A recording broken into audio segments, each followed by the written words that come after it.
Assalamualaikum warahmatullahi wabarakatuh. Pada pembahasan kali ini, kita akan membahas mengenai larutan elektrolit dan non-elektrolit.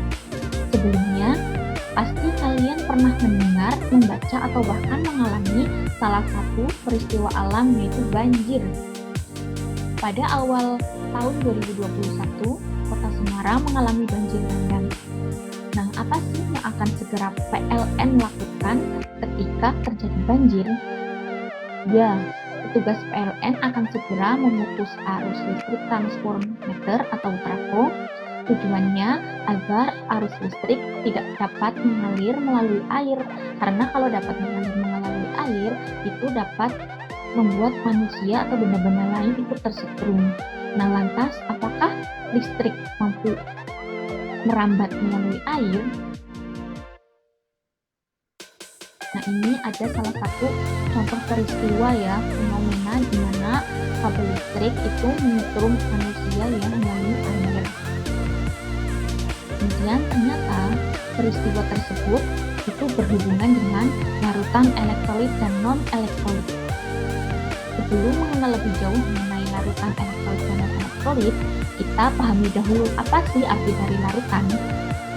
Jadi, larutan adalah campuran dua atau lebih zat yang membentuk satu macam fase homogen, di mana setiap zat yang bercampur menyebar secara merata di seluruh campuran.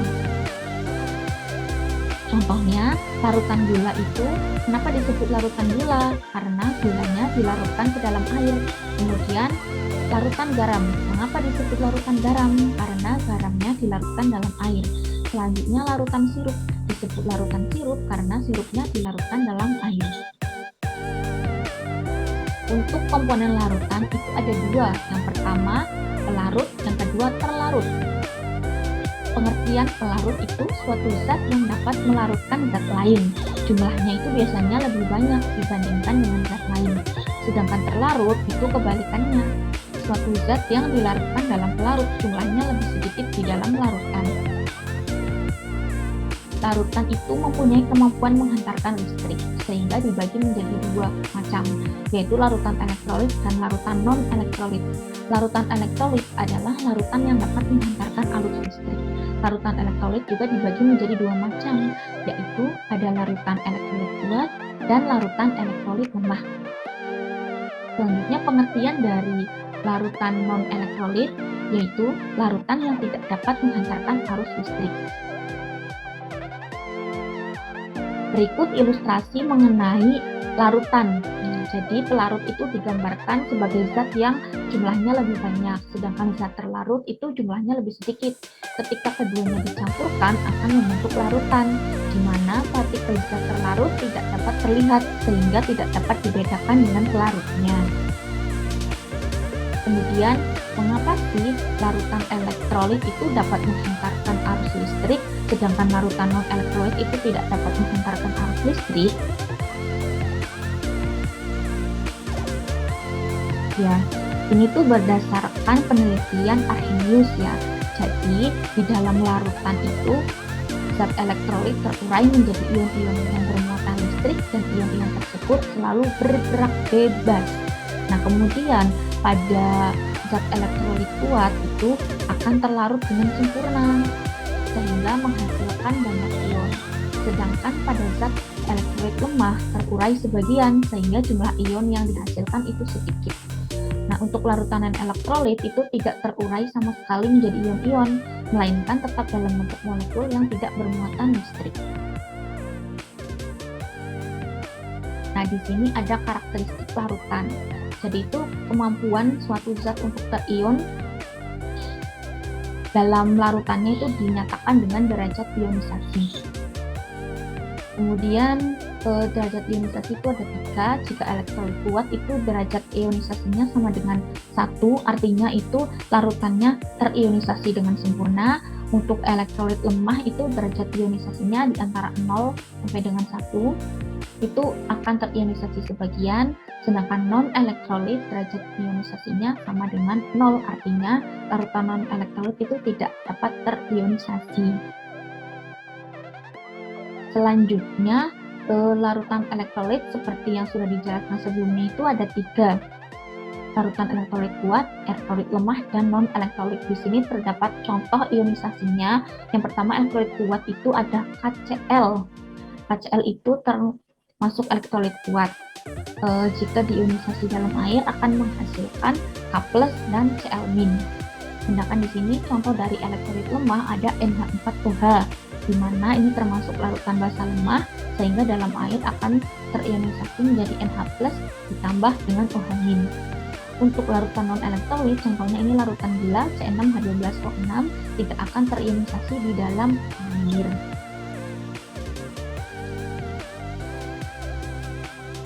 Selanjutnya di sini terdapat perbedaan uji nyala lampu pada larutan, ya, pada ketiga larutan. Yang pertama, larutan garam HCl. Ya, karena daya hantar listriknya kuat, maka nyala lampunya juga terang. Kemudian banyak juga gelembung gasnya, ya, seperti yang terdapat di gambar ini. Kemudian pada elektrolit lemah itu di sini contohnya basa lemah NH4OH, itu daya hantar listriknya lemah, makanya lampunya itu nyalanya redup, gas yang dihasilkan gelembungnya juga sedikit. Sedangkan pada non-elektrolit ini larutan gula, ya, contohnya itu tidak menghantarkan arus listrik sehingga lampu tidak menyala, gelembung gasnya juga tidak ada. Nah, berikut ini contoh, ya, larutan yang termasuk elektrolit kuat. Ada asam kuat, basa kuat, garam dari asam kuat, dan basa kuat. Bisa kita simak bersama. Kemudian pada larutan elektrolit lemah juga ada beberapa contoh, diantaranya asam lemah, basa lemah, garam dari asam lemah, dan basa lemah. Berikut beberapa contoh senyawanya. Selanjutnya, larutan non-elektrolit ini juga ada contohnya, yaitu alkohol, golongan gula, dan urea.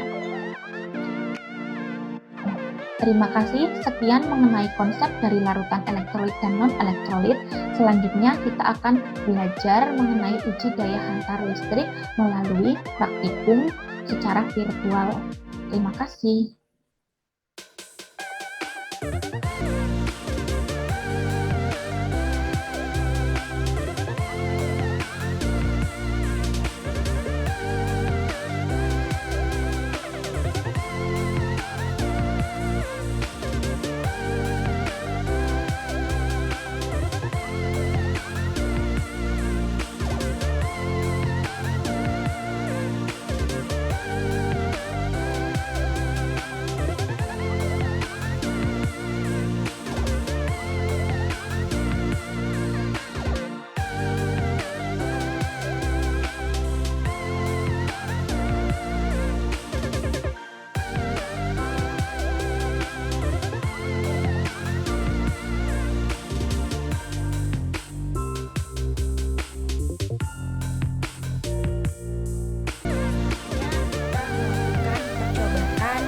Uji nyala lampu larutan elektrolit dan non-elektrolit. Tujuan dari percobaan ini yaitu untuk mengetahui daya hantar dari suatu larutan elektrolit. Daya hantar tersebut berkaitan dengan daya hantar listrik, ya. Nah, untuk percobaan ini kita akan melakukannya dengan menggunakan virtual lab.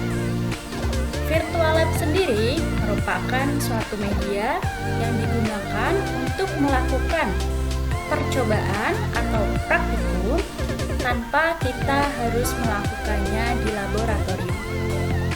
Nah, untuk percobaan uji nyala lampu pada larutan elektrolit dan non-elektrolit ini, kita gunakan virtual lab dengan tampilan seperti ini, ya. Jadi, untuk tampilan depan atau tampilan awalnya terdapat judul dari percobaannya seperti ini. Kemudian ada menu start yang berfungsi untuk memulai percobaan. Oke, tanpa harus berlama-lama, kita langsung saja pahami mengenai percobaan uji nyala lampu.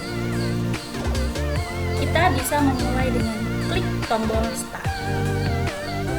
Nah, setelah kita mengklik tombol start, di sini ada tampilan mengenai petunjuk virtual lab. Di sini ada 4 mengenai petunjuk penggunaan virtual lab ini. Yang pertama, yaitu pilih jenis larutan.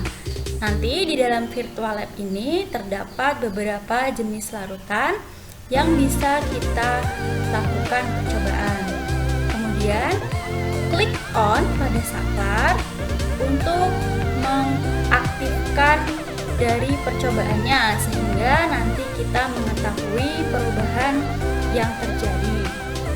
Kemudian setelah klik on, perhatikan apa yang terjadi setelah percobaan itu dilakukan.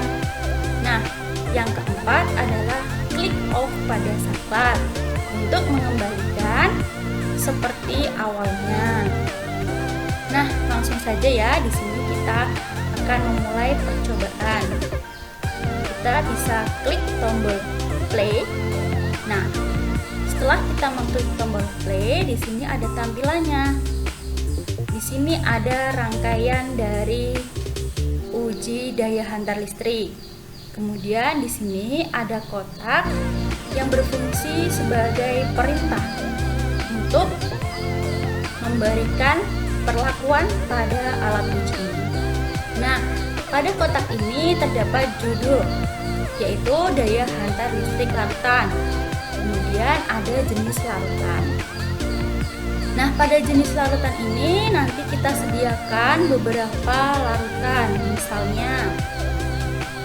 Nah, di sini ada air murni, garam, glukosa, asam asetat, air jeruk, baking soda, etanol, obat mah, dan juga di sini ada latihan soal. Tetapi untuk latihan soalnya nanti akan kita bahas di akhir dari percobaan ini. Oke, setelah itu dari jenis larutan di sini ada namanya ya, yaitu nama dari larutan yang kita akan uji. Kemudian ada rumus kimia dan ada tombol saklar, yaitu on dan off. Oke, kita di sini akan melakukan percobaan secara satu persatu. Yang pertama, kita uji dulu air murni. Ya, namanya sesuai ya, air murni. Kemudian untuk rumus kimianya apa? Rumus kimianya adalah H2O. Nah, bagaimana daya hantar dari suatu larutan yang berupa air murni ini? Kita akan mengetahuinya dengan mengeklik tombol on pada saklar.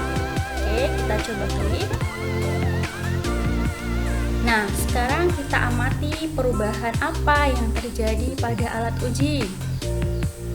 Oke, di sini perhatikan ya, di sini ada gelembung-gelembung yang muncul dari larutan air ini.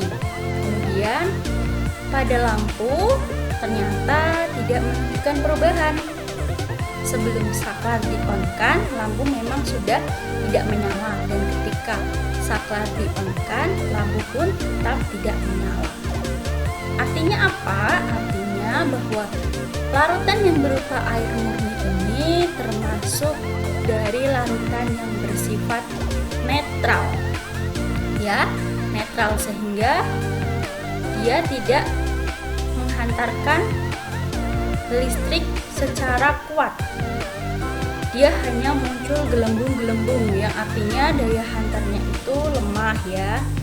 Kemudian atau bisa jadi dia tidak menghantarkan listrik, tergantung ya dari larutannya. Kemudian untuk larutan yang kedua kita coba, yaitu larutan garam. Larutan garam di sini memiliki rumus kimia NaCl. NaCl ya. Jadi untuk kita mengetahui bagaimana daya hantar listrik dari larutan garam, kita bisa mengklik tombol on. Kita klik dulu tombol on. Nah, kemudian kita amati perubahan yang terjadi, dan ternyata perubahannya sangat signifikan ya. Timbul gelembung-gelembung gas yang sangat banyak, dan juga lampu yang tadinya tidak menyala menjadi menyala sangat terang. Jadi dapat disimpulkan bahwa untuk larutan garam ini merupakan larutan yang berjenis elektrolit. Apakah dia lemah atau elektrolit elektrolit kuat, kita lihat ternyata gelembungnya banyak, kemudian lampunya menyala terang. Berarti larutan garam ini termasuk dalam elektrolit kuat. Nah, kemudian untuk larutan elektrolit kuat, bagaimana dengan ionisasinya? Kita lihat ionisasi dari larutan garam. Caranya kita tinggal klik saja pada menu ionisasinya. Nah, sekarang terlihat kan bagaimana reaksi ionisasi yang terjadi dari larutan elektrolit kuat berupa NaCl ini. Jadi, untuk ionisasi larutan elektrolit kuat itu terjadi secara sempurna. Jadi ionisasinya itu sempurna atau ionisasinya terjadi secara keseluruhan. Artinya di sini molekul-molekul NaCl ini terurai atau terionisasi menjadi ion Na+ dan ion Cl-. Seperti gambar ini ya, saling memisah membentuk ion-ionnya. Jadi semua NaCl-nya itu terion, tidak ada yang tersisa. Oke, di sini untuk larutan NaCl atau larutan garam. Kemudian bagaimana ketika kita akan kembali ke menu awal dari percobaan?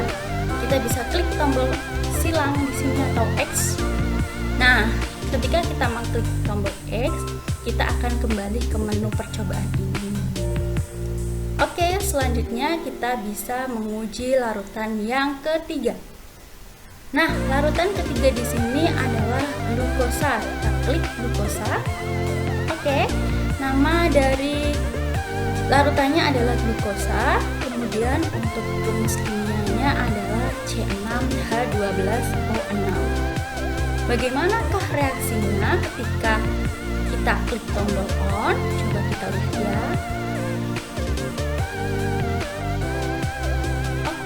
Ternyata dari larutan glukosa ini tidak menimbulkan perubahan apapun ya, tidak muncul gelembung, kemudian lampu juga tidak menyala. Artinya apa di sini? Artinya bahwa larutan glukosa ini merupakan larutan non-elektrolit karena dia tidak mampu menghantarkan listrik ya, tidak ada perubahan pada lampu maupun pada gelembung. Oke, sampai sini terus kita lanjutkan untuk jenis larutan berikutnya. Di sini ada asam asetat. Oke, untuk rumus kimia dari asam asetat adalah CH3COOH atau biasa kita kenal dengan asam cuka. Ya. Kemudian bagaimanakah untuk perubahannya yang terjadi? Apakah ada perubahan? Kita coba klik tombol on. Oh, ternyata ada perubahan pada larutan asam asetat ini.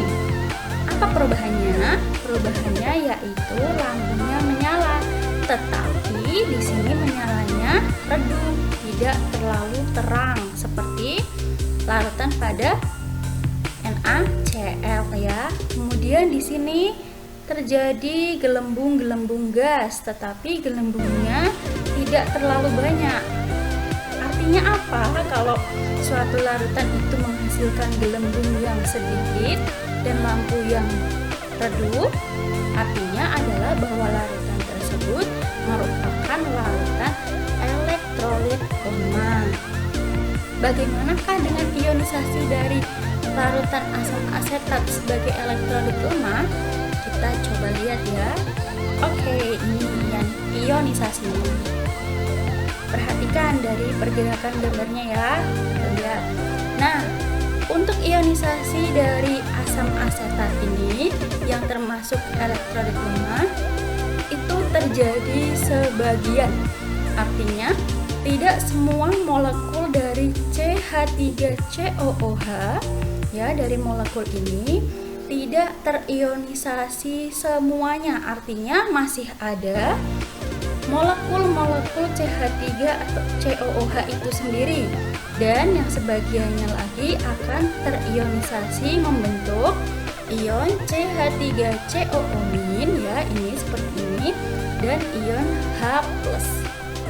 Jadi kalau elektrolit kuat itu tadi semua molekulnya terurai atau terionisasi, kalau untuk elektrolit lemah itu yang terion hanya sebagian, ya, hanya sebagian saja.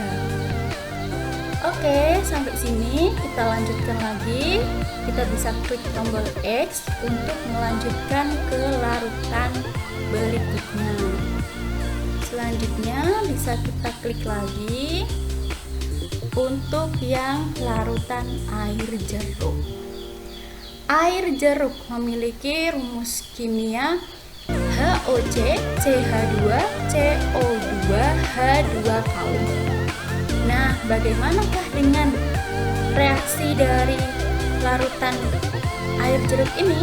Bisa kita klik tombol on. Wah, ternyata ada perubahan ya dari lampu itu dan juga gelembung. Di sini lampunya menyala dengan redup, kemudian timbul gelembung-gelembung gas. Artinya apa tadi kalau lampunya menyala redup dan timbul gelembung gas yang sedikit? Artinya larutan air jeruk itu merupakan elektrolit lemah, ya. Kemudian bagaimana dengan ionisasi dari air jeruk? Kita klik di sini. Oke. Nah, dari molekul yang awal itu kemudian dia mengalami ionisasi sebagian, ya, hanya sebagian. Jadi di sini molekul HOC CH2 CO2 H2 kali ada yang masih berbentuk molekul itu sendiri dan ada yang terionisasi menjadi ion H+ dan ion OC CH2 CO2 H2 kali min, ya. Oke, ini untuk larutan yang air jeruk. Selanjutnya kita coba untuk larutan lainnya. Di sini ada larutan baking soda. Oke, baking soda di sini rumus kimianya adalah NaHCO3.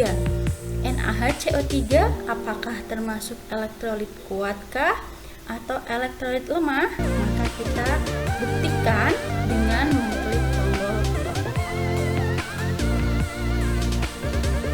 Oke, ternyata di sini untuk baking soda itu menyala dengan terang dan timbul gelembung-gelembung gas yang sangat banyak, ya. Nah, kemudian bagaimana dengan ionisasinya? Kita lihat di sini. Oke, ionisasinya di sini menunjukkan bahwa semua molekul NaHCO3 terurai secara sempurna. Jadi semua molekulnya terion menjadi ion Na+ dan HCO3-. Jadi untuk baking soda ini merupakan elektrolit apa? Elektrolit kuat, ya, karena dia juga menghasilkan nyala lampu yang terang dan menghasilkan gelembung-gelembung gas dalam jumlah yang banyak, ya, karena dia merupakan larutan yang bersifat basa kuat, ya. Kemudian untuk selanjutnya yaitu mengenai daya hantar listrik dari larutan etanol, ya. Etanol ini apakah dia bersifat elektrolit atau non-elektrolit? Maka kita uji dengan menggunakan tombol ini. Oh ya, sebelumnya untuk etanol sendiri memiliki rumus kimia C2H5OH, ya. Kita klik tombol on. Ternyata dari hasil uji tidak menghasilkan perubahan apapun, ya, baik di lampu maupun di gelembung-gelembung gas ini. Jadi untuk etanol ini bersifat non-elektrolit. Oke, selanjutnya untuk larutan selanjutnya adalah apa? Obat mah ya di sini. Obat mah di sini memiliki rumus kimia MgOH 2 kali. MgOH 2 kali, apakah dia bersifat elektrolit atau non-elektrolit? Kita coba klik tombol. Oh, ternyata untuk larutan MgOH 2 kali menunjukkan lampu menyala dengan redup. Kemudian dia juga timbul gelembung-gelembung gas. Kesimpulannya apa? Kesimpulannya bahwa MgOH 2 kali ini merupakan elektrolit apa? Elektrolit lemah ya, karena dia menghantarkan listriknya tidak sekuat yang elektrolit kuat yang menyala lampunya itu terang. Kemudian bagaimana dengan ionisasinya? Oke, ionisasinya di sini. Nah, ini ya terjadi secara ionisasinya membentuk Mg2+ dan 2OH- ya untuk apa tadi obat mah ya. Nah, ini kita sudah sampai pada larutan yang terakhir ya, tadi obat mah. Kemudian untuk mengetahui sejauh mana pemahaman kalian, kita bisa melihat latihan soal di sini ya, di tombol latihan soal.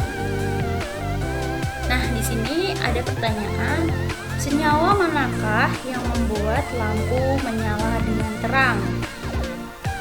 Nah, untuk di sini ada 3 pilihan, ada NaCl, ada C6H12O6, dan ada CH3COOH. Apakah jawabannya CH3COOH? Coba kita klik ya. Nah, ternyata jawaban Anda salah. Coba lagi, tampilkan jawaban yang benar. Oke, kita bisa klik coba lagi. Apakah C6H12O6? Kita coba. Ternyata jawabannya masih salah ya. Oke, kita cari jawaban yang benar. Berarti untuk jawaban yang benar adalah senyawa NaCl, karena senyawa NaCl merupakan elektrolit kuat sehingga dia terionisasi secara sempurna menjadi ion Na+ dan Cl- yang membuat dia bisa menyalakan lampu secara terang. Nah, itu untuk soal pertama ya. Kemudian untuk soal yang selanjutnya kita coba klik soal baru. Oh, ini soal baru. Senyawa manakah yang membuat lampu menyala dengan redup? Jika tadi pertanyaannya adalah yang membuat lampu menyala dengan terang, sekarang pertanyaannya membuat lampu menyala dengan terang. Apakah 2O? Ternyata jawabannya bukan. Kita coba lagi. Apakah jawabannya C6H12O6? Oh, ternyata masih salah. Kita coba lagi. Apakah ini? Ya, betul, jawabannya adalah CH3COOH. Karena merupakan elektrolit lemah, sehingga terionisasi sebagian menjadi ion H+ dan ion CH3COO-. Sehingga yang terjadi pada lampu itu menyala redup saja ya, tidak sampai menyala dengan terang. Oke, kita sudah sampai di percobaan yang terakhir ya. Tadi sampai ke latihan soal. Dan ternyata untuk percobaan uji nyala lampu dari larutan elektrolit dan non-elektrolit sudah selesai ya. Semoga percobaan tadi bisa bermanfaat dan bisa kalian gunakan untuk memahami materi larutan elektrolit dan non-elektrolit. Terima kasih.